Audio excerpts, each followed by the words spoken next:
Although I have never been pregnant, I imagine birth is a raw and painful expression of love. A lot like the communication between my mother and I. Feel it, I tell my mom, motioning to the apricot-sized lump in my left breast. I'm half joking, half wanting her to know how big this ball of tissue has become. I pop it out for her to see, and she turns away. No, I don't want to feel your breast, she says, weirded out by my request. It's not my breast she doesn't want to feel. It's the potential that the dense, fibrous breast I inherited from her might actually become the cancerous kind her mother had. Of course, when my mother called and told me that her doctor was doing a biopsy on a lump found in her breast, I was sure my worst fear was coming true, losing my mother. The first time I almost lost her, I hadn't yet even met her. Well, not face to face, at least. They kept you in the nursery for 5 days until they knew I would live, she told me just this last year. Then your grandmother took care of you for 3 weeks before I could leave the hospital. The nurse told Dad she'd seen mothers go home without their babies. But in 30 years of work, you were the first baby to go home without its mother. My mother's retelling of the events is a legend in which she plays both the victim and martyr. For 20 days straight, she lay on her back before heading home, drugged up on seizure meds and morphine, to tend to her firstborn in an ice storm that cut out electricity for 3 days. I put you in the oven to keep you warm, she said. You did? No. It seems every year I learn a bit more about my mother's and my traumatic birth story. Always in a car ride, it seems, and always through the lens of dark humor. I begin feeling a bit queasy and quite guilty. My father sighs and rolls his eyes, the way he did when I asked my grandma about her miscarriages before he was born. Do we really have to discuss this, he says. He clearly does not want to relive the events of her aneurysm and her seemingly miraculous recovery, the only reason he told me he believes in God to this day. I don't know which hurt more, the labor pains or the pressure in my brain from the blood building, diagnosed as a headache, she says. The doctor pulled me out with forceps. What a way to come into the world, I've always thought. But thank God he did. 15 minutes later, my mother had a grand mal seizure resulting from a blood vessel bursting in her brain. 10 minutes later, she had another. Whenever I ask my mother why she burst a blood vessel in her brain, she scoffs at the question. You kept going in and out of the birth canal, couldn't make up your mind then, can't make it up now.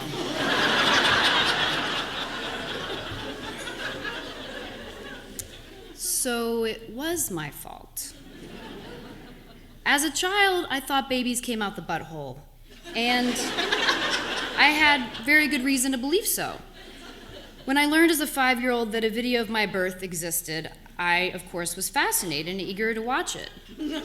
My father told me, "Oh no, you don't want to watch that. You have poop all over you."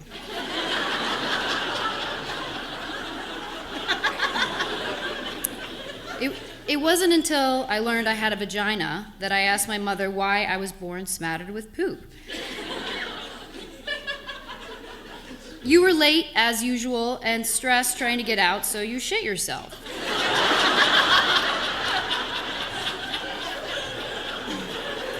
She says this as if this is something I normally do.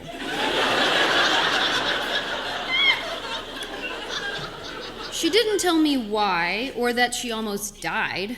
She did tell me, the only time I ever had to make your father have sex is the night you were conceived.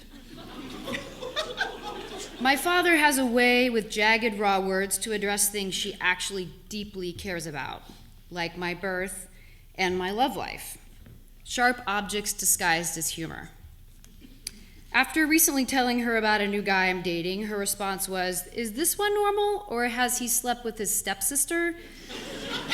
What's wrong with him?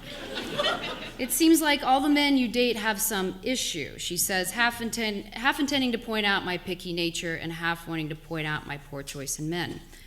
Mom, we all have issues. I tell her, you and Dad just got married early before you realized what each other's issues were. Perhaps the most hurtful, loving words she uttered occurred at a friend's wedding in response to me not tending to the date she'd arranged for me. She said to me, I don't know why you're dancing with your friends. They are going home with their husbands.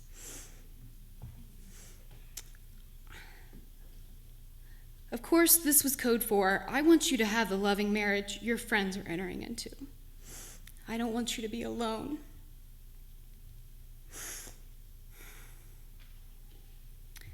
"10 years after this wedding, still single and still dancing with my friends, I can look past the sharp edges in her words and feel her concern. My mother and I have this sort of raw dialogue because, and so, I tell her everything. I've always thought if I didn't have my mother to confess to, I'd convert to Catholicism. Like my behavior growing up, my mother now critiques my honesty as unpolished. But to be honest, unpolished best describes our relationship. Nothing is sugar-coated. There's a thin boundary between us, an open nerve. What is lacking makes us both closer and more vulnerable to hurt each other. It's masochism at its most maternal roots. To cut her is to cut myself, and vice versa. We are extensions of each other, and yet we were separated in our moment of greatest need.